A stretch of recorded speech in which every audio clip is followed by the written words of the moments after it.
Hi, I'm Lucy Reed. I'm a family barrister and mediator, and I've made this video for people who are going through a family court case but who don't have a lawyer to explain things to them.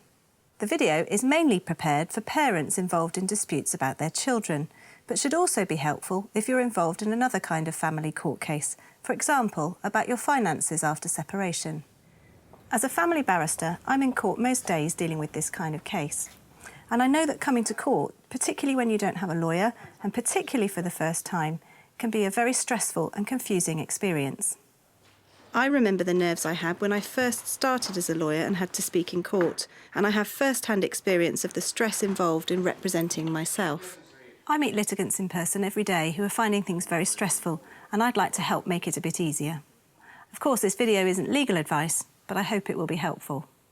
Although you'll probably still be nervous about what will happen with your case, it might help a little if I talk through some of the practical stuff, so you have less to worry about and can focus upon saying what you want to say to the judge.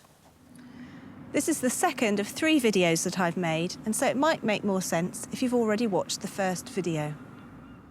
In the last video, I talked about getting ready to come to court and what might happen before the hearing, but we didn't look inside the courtroom.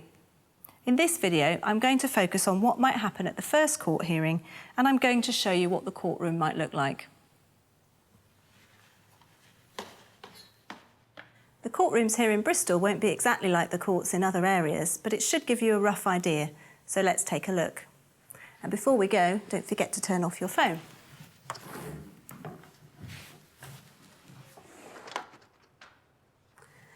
Your case might be in front of a district judge. In Bristol, the district judges use a small courtroom like this one, and the judge will be in a slightly raised position. Usually, if you don't have a lawyer, you'll be invited to sit along the front row with your Mackenzie friend if you have one, and along from the other party and their lawyer if they have one. A party who's represented by a lawyer may sit next to their lawyer, or sometimes will be asked to sit directly behind them.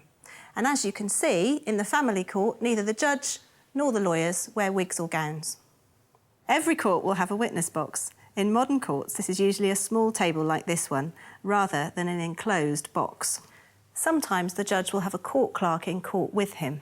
They'll usually be sitting doing some administrative work quietly whilst the case continues, and they'll sit here.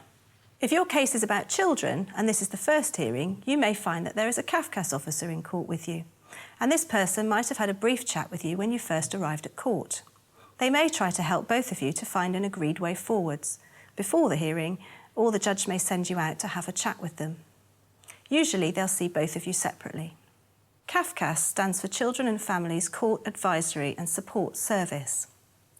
CAFCASS is an independent agency which provides guidance to the court in cases about children, and CAFCASS officers are trained social workers.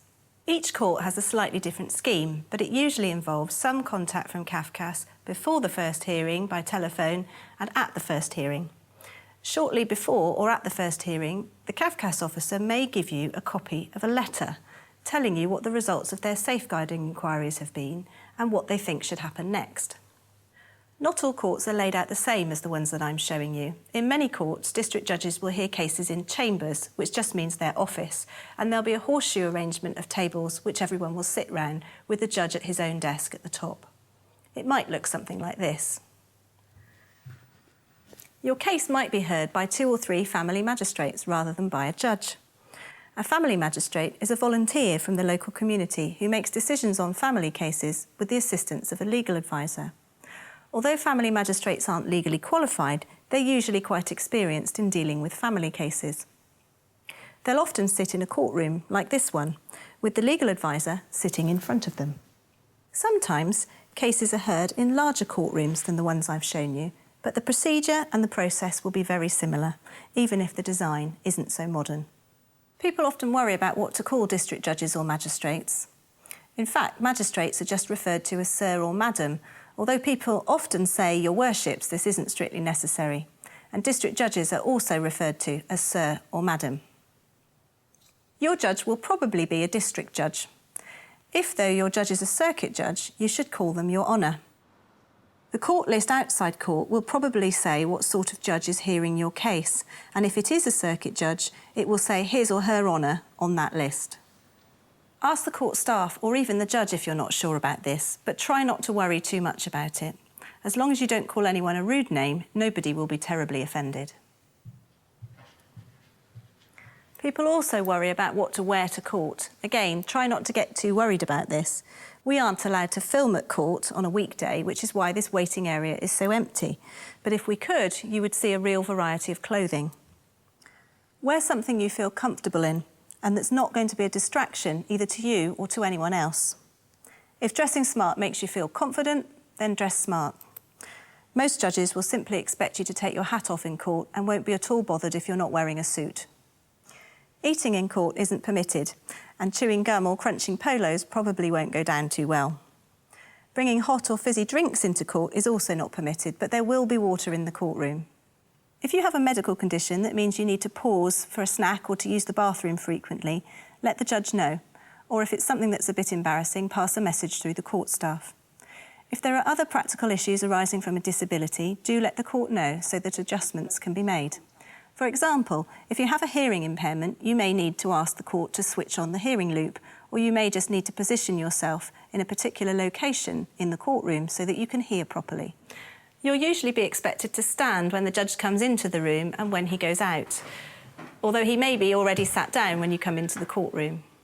If your case is in front of a district judge or before the magistrates, you can usually sit down for the rest of the hearing. But if your case is in front of a more senior judge, you may be expected to stand while you're talking to the judge. If this is the case, though, you'll be told, and if you're at all unsure, just ask the judge. Let's look at what kind of hearing you're coming to. If the court order says directions or has a time estimate of something like 30 minutes or an hour, the court will probably be focusing on finding out about the case and getting the case ready for making a decision. But it's unlikely that any major or permanent decisions will be made on that day unless they are agreed. Don't forget that you won't necessarily be finished 30 minutes or an hour after the time the hearing is listed. The first court hearing you go to in most cases will be one of these short hearings. So although everything can be sorted out at the first hearing, if everything's agreed, you shouldn't necessarily expect everything to be sorted out in one day. Don't be too worried if you don't have an opportunity to say everything you want to about the case. The judge at a directions hearing will just need to understand an outline of what your position is and why, so that he can make a plan to get the case ready for a decision on another day. Remember to bring all the court papers to court with you so that you can follow what's being said and correct any errors.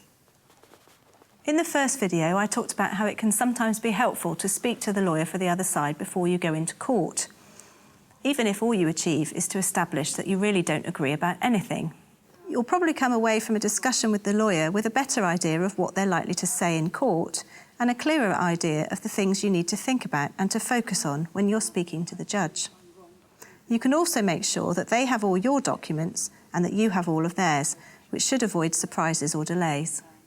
All lawyers have a duty to assist the court, so whilst they can't give you advice about the case and they have a duty to their own client, they mustn't mislead you either. As part of their duty to assist the court, the judge will expect them to try and agree things with you before the hearing, even if you're only able to agree about what you disagree about. If when speaking to a lawyer outside court you're asked to agree something and you don't feel comfortable doing so, just say you'd like to hear what the judge says first. It's fine to agree things outside court and then ask the judge to approve your agreement, but if you're unsure, you don't have to sign up to anything. During the hearing, it can be difficult to know what to say and when. And you'll naturally have lots of things that you're desperate to tell the judge. In the course of each hearing, every party will have an opportunity to address the judge, either through their lawyer if they have one, or directly if they don't. Often, if there's a lawyer involved in the case, the judge will ask them to summarise what the dispute is about at the start of the hearing. It's tempting to interrupt them every time they say something you disagree with, but try to avoid interrupting others whilst they're speaking if you can. You will be given a chance to have your say before the end of the hearing. If there's any disagreement about Mackenzie Friends, the judge will usually deal with that first. I suggest that before the hearing, you make a short list of the things you want to ask the judge to think about or to order at this hearing. As you listen, make a note of important errors or things you want to pick up on so that you're able to raise them when it's your turn to speak. Lists are usually a better way to make sure you cover all the main issues than a script. The judge should make sure that you aren't interrupted when it's your turn, although he might want to ask you some questions to make sure that the information you give him is the information that will actually help. At the end of the hearing, the judge will decide what orders he will make. If it's a first hearing and you haven't managed to agree everything, the judge will make directions. These are orders telling each of you what you need to do to get the case ready for a final decision. The judge should explain those to you as he goes along, but if there are words you don't understand or dates that you don't catch, just ask the judge to repeat or to explain. It's a good idea to take a note of the order as you go along, because you may not get a copy of it to take with you when you leave the hearing, and it can take a few days to come through in the post. You could ask your Mackenzie friend, if you have one, to take a note for you of the dates that you need to do things by and what it is you need to do, and then you can concentrate on the hearing. The judge may ask the lawyer involved in the case to write out a copy of the order before leaving court, and you may be asked to wait whilst this happens. Sometimes the judge will ask the lawyer to type a copy of the order and to send it into the court by email. The lawyer doing this is responsible for producing an order which matches what the judge said he wanted. If you aren't happy with the order the judge has made, it's tempting to try and make improvements to it by disputing the written version. But the judge will expect the order that the lawyer drafts to match what they've said. If you don't think it's an accurate record of the order the judge made, you should say so, but otherwise you are stuck with the order that the judge made, unless, of course, you appeal it. In the next video, I'm going to give you some information about giving evidence and about challenging evidence. In order to make this film, we've had to get special permission from the court service, and we're not allowed to film people involved in real cases. You should never record your court case unless the judge has given you permission. In these videos, we've used our volunteers to show a scenario involving a male litigant in person and his Mackenzie friend, and a female litigant and her lawyer. Of course, in your case, it may be the other way around. There may be no lawyers at all, or you may both have a Mackenzie friend.